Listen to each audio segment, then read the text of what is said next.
Yeah.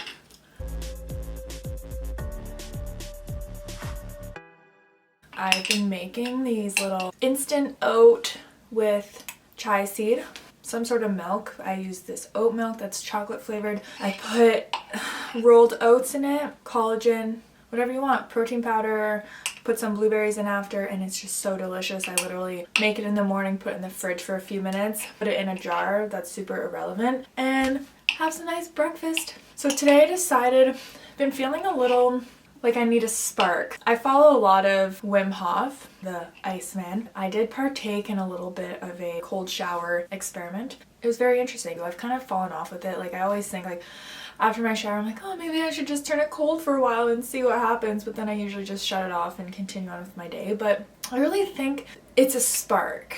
I just got out of a cold shower. Well, I had a normal shower, put it cold, turned it off, sat for a second, and then put it hot and then got out. So it's a bit of both elements. We have things super easy now. We never really experience all the elements or the contrasts. We usually are always searching for the good, like the high, the good, positive. We're always looking for that, but I think sometimes getting that is also a part of exploring the opposite, exploring the cold and the negative a little. For my experience, having a cold shower, I really just am embracing that discomfort that I'm putting on myself. I think there's so many good benefits to that, of just kind of surrendering to that feeling of uncomfortable, and we can handle it. Like, it's been done. It doesn't kill us. It really doesn't. Since when I got out of it, I sit there, I breathe like a maniac, but I wait until I'm relaxed in a cold shower. And at first I'm like, you want to be all tense and tight and but if you actually like I'm able to relax in it and just kind of surrender to what's happening, it makes the experience rather enjoyable. And I know that sounds crazy because it's literally freezing. The feeling, like I said before the shower, I was just kind of like coasting. I'm not feeling like alive and energized. You know, you get kind of stagnant in your situation, which I think would happen to does happen to everybody. You just kind of fall in a routine and you just stick with that, where I'm like, I need to snap out of this. Like, I just feel a lot more mentally here, not just kind of going through the motions of day to day and not really thinking about stuff. Like, I just feel a lot more kind of present. Does that make sense? Like, I'm trying to, I don't know, but I think it's something definitely worth exploring for anybody. Willingly putting yourself in an uncomfortable situation is only going to help you when you're put in an uncomfortable or challenging situation that life throws at you, because it's going to happen. It's really hard. You have to breathe through it. You have to breathe through the discomfort. Breathe, breathe, breathe. I start having longer breaths. In cold water, I'm having long breaths of, okay, this is fine. And it starts to not feel as cool. You just feel so freaking alive. So if you want to feel alive, I recommend a cold shower. That's one thing that is new that I enjoy, that I'm going to share with you, that I do. Another update is I try and read a lot. I'm not a fast reader. When I was younger, I was never a scholar by any means, so I didn't really take to reading. I thought it was dumb, but now I really understand, you know, it's good to get knowledge. It's good to educate yourself. I just wanted to read a good book about human connections and how to handle situations with people. Be a good human to other humans, basically. This book, I just finished it. It took me a little while, like there's about 250 pages. It was really good, really tangible advice. It starts with showing appreciation for others. The one example that I will never forget is, think of this, like, so this book's pretty old. It has a lot of early 1900 examples. So the men are working, the woman's inside making food. The one day the woman literally fed the men straw, just put straw on the table and was like, here you go. And they're like, oh, what the hell? And she said, well, you never say anything about the food I make, so I figure I might as well just feed you straw, because you're not going to know the difference anyways. Meaning, they're not showing any appreciation for the work that she does to feed them well. It's kind of like a loving gesture. Like, I really like cooking food and I love supplying and making dinner for people. It's like a way that I really show love. Like, just that appreciation goes such a long way, and I thought that was really important to, you know, just when you notice something or someone did something nice for you, or you see someone doing something good, just giving that appreciation goes a really, really long ways.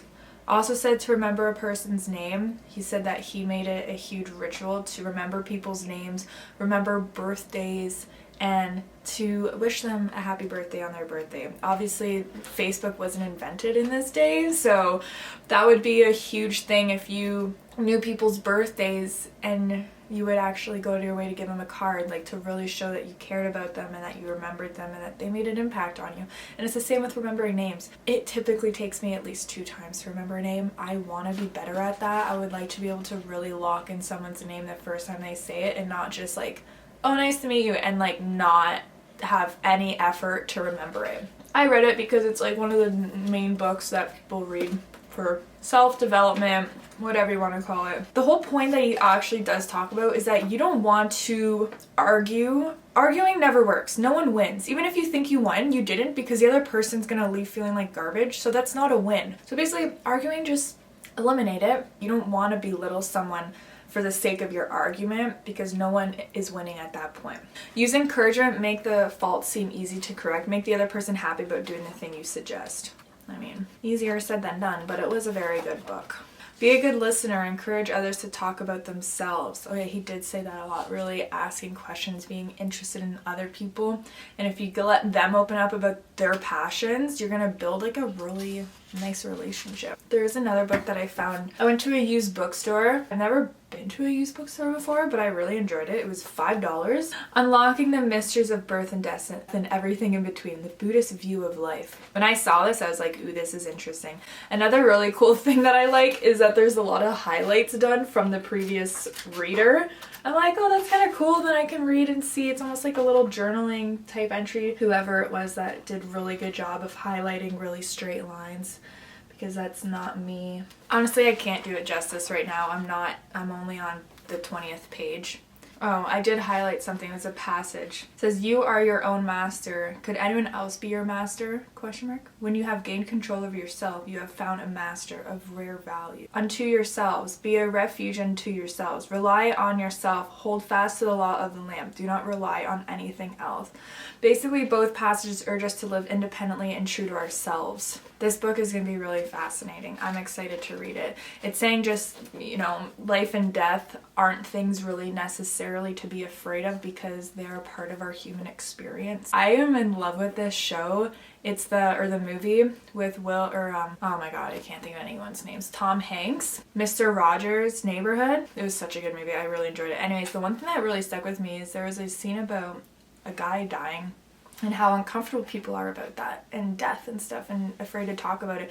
He just says, death is what makes us all human.